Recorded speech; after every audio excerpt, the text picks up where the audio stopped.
Ụmụnne ọma, taa ụwa abalị 6 n'ọnwa 5 n'afọ 2020. Afọ 2020 o shiri anyị ike n'ahụ maka COVID-19. Biko nụ ka anyị gbaa mbọ na-akwụ aka anyị na-ekpuchi ọnụ. Biko anyị emela aka n'anya, anyị emela n'ime, anyị emela n'ọnụ, anyị amara butere onwe anyị ọrịa. Chineke zọwa anyị, oge na-adịghị anya nke a ga-ebi. Taa ana m achọ ikwu maka okwukwe osisi akpụ nke ndị bekee na-akpọ cassava. Biko na echefuru m ịgwa unu, aha nwụ Nwaada Ifeoma Mụọma.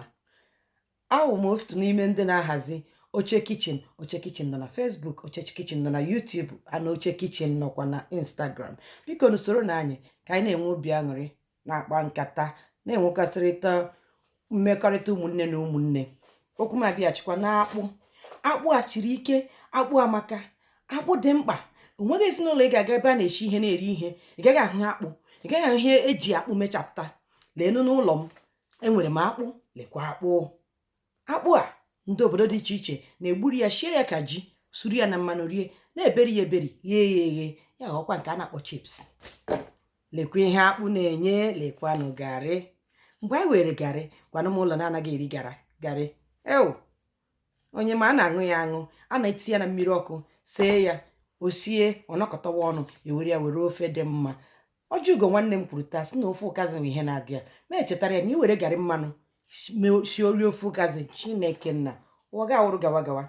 Obi aṅụrị a na-enye gị ejughị ahụ. Lekwa ihe ọzọ ejikwa akpụ emechata m hụkwara n'ụlọ m, akwa nke a na-akpọ abacha. Ndị Enugwu na-ege m ntị, unu ma ihe a na-ekwu nnu abacha. Unu ma agwọ ya, agwọmachacha ya, ewere azụ friji eghere eghe tụkwasị ya n'elu, bechaa ya ose, were ụtazị tinye ya n'akụkụ. Akpụ dị mkpa n'oge ego dị otu a. Ọ na-adị ka nri adịghị, a na-achọ kedu ihe a ga-eri. Onye na-enweghị nke o nwere, o nwetaghị ana garị, o zuolara ya, ọ kpara akwụkwọ nri, oshikilata ofe, o rie, obi adị ya mma. Akpụ dị mkpa. Enwere ike onweghị onye ghọtara ihe akpụ na-eme, mana ihe na-akpụ dị eme buru ibu. Akpụ kara aka, a na-eji eme ụdị nri dị iche iche. Nchefuola nke a na-akpọ loiloi santana. Abaa ya na mmiri, odo, ayọọ ya, ekekpọọ ya, esuo ya esuo, shi ya n'ọkụ, akpụchapụta nni onuno. Dịka ebe m si bịa Anambra ka isi akpụ ya nni onuno. Ị na-eli ya, were ofe onugbo, were ofe ụra, weli na-eli ya, obi na-edoghị edo. A na-ejikwa akpụ esekwa ya ese, otu esi esekwa semovita.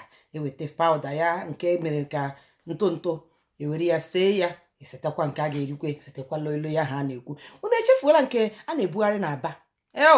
Ọwụ na amụ gị n'Aba, iwu complete mugu, gbara ọgwụ gị ṅụọ. N'Aba enwe ebe gafere anwụ, ụmụ nwaanyị evuru ya. Gịnị ka ha bụ n'isi?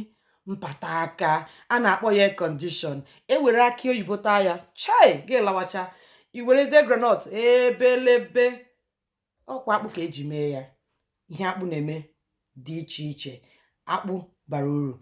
Ndị obeka anyị abụrụ ndị ngwa, ha sikwana gị akpụ. Lee, nwere ka a dakpọ nwa ọcha, nwee nke a dakpọ nwa ojii. Iti ya n'ala, a na-ama ihe dị iche iche na nwa ọcha na nwa ojii.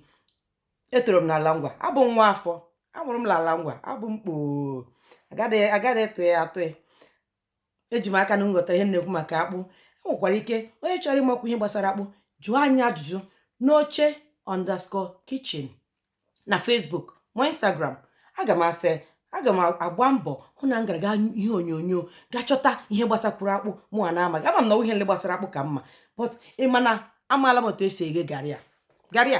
Ama m otu esi ebido, ma mgbe a ga-avụta akpụ, ama m ịgba mkpụrụ ya, osisi ya n'ala, ọmịa, avụọ ya, ebee ya, sachaa ya, kwụọ ya n'injin, kekpọọ ya, ọkpọ, ayọọ ya na mgbasa. Agbasachaa ya, enwee ike iwere ya ghee ya eghe. Ọkwe garị agba. Udo dịrị unu. Ọkwa mụa na-ekele unu. Aga m abịakwa n'izu ụka ọzọ, a ga-achọ ihe anyị ga-akọ. Nwekwa onye nwe ihe nwere ike ịgwa ya maka omenala onye ọbụla. Biko nụ, anyị na-anabata onye ọbụla, ma nwoke ma nwaanyị, ihe ọbụla nwe ịgwa anyị. Anyị ga-ezisa ụwa niile ka ọ bara anyị uru. Udo dịrị unu.